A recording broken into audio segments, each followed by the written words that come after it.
दिनांक 17 जानेवारी दैनंदिन ज्ञानेश्वरी अध्याय 2 सांख्ययोग ओवी क्रमांक 210 ते 230. अलंकापुरी पुण्यभूमी पवित्रम तेथे नांदतो ज्ञान राजा सुपात्र तया आठविता महापुण्यराशी नमस्कार माझा सद्गुरु श्री ज्ञानेश्वरांसी. तैसी कीर्ती निस्सीम तुझ्या ठाई निरुपम तुझे गुण उत्तम तिही लोकी दिगंतीचे भूपती भाट होनी वाखानिती जे एकिल्या दचकती कृतांतादिक ऐसी महिमा घनवट गंगा जैसी चोखट जया देखी जगी सुबट वाट झाली ते पौरुष तुझे अद्भुत ऐकोनी आहे समस्त झाले आदि विरक्त जीवितेसी जैसा सिंहाची हाका युगांतू होय मदमुखा तैसा कौरवा अशेका धाकू तुझा जैसे पर्वत वज्राते ना तरी सर्प गरुडाते तैसे अर्जुन आहे तू ते मानिती सदा ते अगाधपण जाईल मग ही नाव अंगा येईल जरी मागुता निगसिल न झुंज तुची आणि हे पळता पळवणे दिती धरुनील अवकळा करीती न गणित कोटी बोलती ऐकता तुझ मग ते वेळी हे फुटावे आता लाठे पण कान झुंजावे हे जिंतले तरी भोगावे महितळ ऋषो वा प्राप्स्यसि स्वर्ग जित्वा वा भोक्षसे महिम तस्मादुत्तिष्ठ कौंतेय युद्धाय कृतनिश्चय. ना तरी रणी येथ झुंजती वेचले जीवित तरी स्वर्ग सुख अनकळीत पावसील म्हणून ये गोठी विचारून करी किरीटी आता धनुष्य घेऊन उठी झुंजे वेगी देखे स्वधर्मो हा आचरता दोष नासे असता तुझ भ्रांती हे कवन चित्ता पातकांची सांगे प्लविजे काय बुडीजे का मार्गी जाता आडळीजे परी विपावे चालून जे तरी तेही घडे अमृते तरीच मरिजे जरी विखेची सेविजे तैसा स्वधर्मी दोष पाविजे हे तुकपणे म्हणून या पार्था हे तू सांडूनी सर्वता तुझ शास्त्रवृत्ती झुंजता पाप नाही सुख दुःखे समे कृत्वा लाभा लाभो जया जयो ततो युद्धायुज्यस्व नैव पापम वाप्यसी.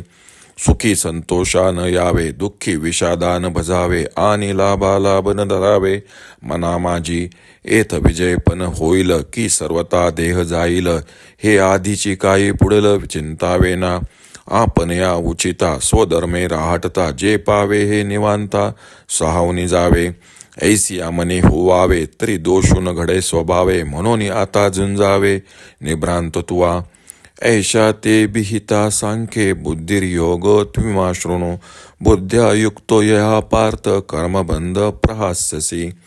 हे सांख्य स्थिती मुकुळीत सांगितली तुझ येथ आता बुद्धियोग निश्चित अवधारी पा जया बुद्धियुक्ता जाहली या पार्था कर्मबुंधू सर्वता बांधून पवेजे जैसे वज्र कवच लेईजे मग शस्त्रांचा वर्षाव साईजे परी जैतेसी उरिजे अचुंबित नेहाभिक्रमो नो शास्ती प्रत्यवाहो न विद्यते स्वल्पम्यप्यस्य धर्मस्य त्रायते महतो भयात.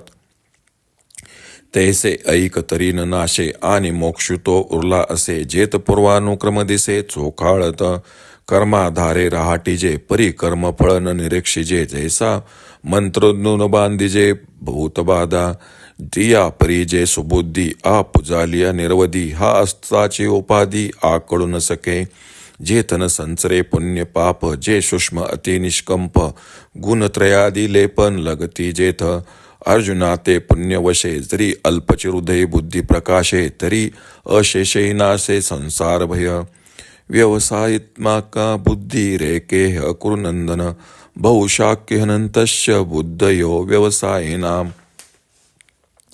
जैसी दीप कळिका धाकुटी परी बहुतेजा ते प्रगटी तैसी सद्बुद्धी हे थे कुटी म्हणून हे पार्था बहुती परी हे अपेक्षिजे विचारशुरी जे दुर्लभ चराचरी सद्वासना आणि का सारिका बहुवसू जैसा न जोडे परिसू का अमृताचा लेशू दैवगुणे. अर्थ अशी तुझी थोरवी थोर असून गंगेप्रमाणे निर्मळ आहे असे श्रीकृष्ण अर्जुनास म्हणतात. ती पाहून जगातील मी म्हणणारे वीर चकित होतात. तो तुझा पराक्रम ऐकून या सगळ्यांनी आपल्या जीविताची आशा सोडली आहे. ज्याप्रमाणे सिंहाच्या गर्जनेने मदोन्मत हत्तीलाही कल्पांत वाटतो त्याप्रमाणे कौरवांना तुझा धाक बसला आहे. ज्याप्रमाणे पर्वत वज्राला किंवा सर्प गरुडाला घाबरतात, त्याप्रमाणे अर्जुना तुला हे नेहमी घाबरतात. जर तू न लढताच परत फिरशील तर तुझा मोठेपणा नाहीसा होईल आणि मग तुला हीनपणा येईल. तू जरी पळून जाऊ लागलास तरी हे कौरव तुला जाऊ देणार नाहीत. तुला पकडतील, तुझी फजिती करतील आणि तू ऐकत असताना तुझी अमर्याद निंदा करतील. मग त्यावेळी निंदा ऐकून तुझे हृदय विदीर्ण होईल. त्यापेक्षा आज शौर्याने लढून त्यांना जिंकलेस तर पृथ्वीच्या राज्याचा उपभोग घोशील, अथवा या समरांगणात युद्ध करताना प्राण खर्ची पडले तर स्वर्गातील सुख तुला त्रासा वाचून प्राप्त होईल. यासाठी अर्जुना, याचा आता मनात फार विचार करू नकोस. उठ, हातात धनुष्य घे आणि लवकर युद्धाला आरंभ कर. पहा, स्वधर्माचे आचरण केले असता असलेली पातके नाहीशी होतात. मग युद्ध केल्यास पातक लागेल असा भ्रम तुझ्या मनात का आला? अर्जुना, सांग, नावेने कुणी बुडेल काय? सरळ मार्गावर ठेच लागेल काय? कदाचित नीट चालता येत नसले तरी तेही घडेल. दूधच, पण जर विषास घेतले तर त्याने मरण येईल. त्याचप्रमाणे फलाशेने स्वधर्मापासून दोष लागतो. म्हणून पार्था, सर्व प्रकारे फळाची आशा सोडून क्षत्रियांच्या धर्माप्रमाणे युद्ध कर, म्हणजे तुला मुळीच पाप लागणार नाही. सुखाचे वेळी हर्ष मानू नये, दुःखाचे वेळी खिन्नता धरू नये आणि लाभ व हानी मनात धरू नये. या युद्धात जय मिळेल किंवा देहच पडेल या पुढच्या गोष्टी आधीच मनात घेऊन बसू नकोस. आपल्याला योग्य असे जे स्वधर्माचे आचरण कर. ते करताना जो प्रसंग येईल तो मुकाट्याने सहन करावा, अशी मनाची तयारी होईल तर सहजच पाप घडणार नाहीस. म्हणून तू आता खुशाल लढावे. येथपर्यंत तुला हा ज्ञानमार्ग सांगितला अर्जुना. आता निष्काम कर्मयोग पुढे सांगतो, असे श्रीकृष्ण म्हणाले. अर्जुना, निष्काम कर्मयोगातील बुद्धी ज्याला साधली त्याला कर्मबंध मुळीच बाधत नाही. जसे वज्रासारखे चिलखत अंगावर घातले असता शस्त्रांचा वर्षाव सहन करता येतो, इतकेच नव्हे तर त्या शस्त्रांचा स्पर्शही न होता विजयी होता येते. ज्या कर्मयोगात पूर्वीपासून चालत आलेले कर्म शुद्धपणाने चालू राहिलेले दिसून येते, त्या कर्मयोगात इहलोकात भोगांचा नाश तर होतच नाही आणि मोक्ष तर ठेवलेलाच आहे. कर्माच्या आधाराने वागावे, पण त्या कर्माच्या फळावर नजर ठेवू नये. ज्याप्रमाणे मंत्र जाणणाऱ्याला भूताची बाधा होत नाही, त्याप्रमाणे आसक्तीरहित कर्म करण्याची बुद्धी एकदा पूर्णपणे आपलीशी झाली म्हणजे हा उपाधीत असूनही त्याला बाधा करू शकत नाही. ज्या बुद्धीत पुण्य पाप इत्यादी कर्मफलांचा प्रवेश होत नाही, जी सूक्ष्मवाती निश्चल झालेली असते व जिला तिन्ही गुणांचा विटाळ नसतो, अर्जुना, ती बुद्धी पुण्याईने जर थोडीशी हृदयात प्रगट होईल तर संसाराचे सारे भय नाहीसे होईल. दिव्याची ज्योत जरी लहान असली तरी ती महान प्रकाश देते. तसे या सद्बुद्धीला लहान मानू नये. या सद्बुद्धीची प्राप्ती व्हावी अशी विचारवंत देखील इच्छा करतात. कारण अर्जुना, या जगतात ही सद्बुद्धी दुर्लभ आहे.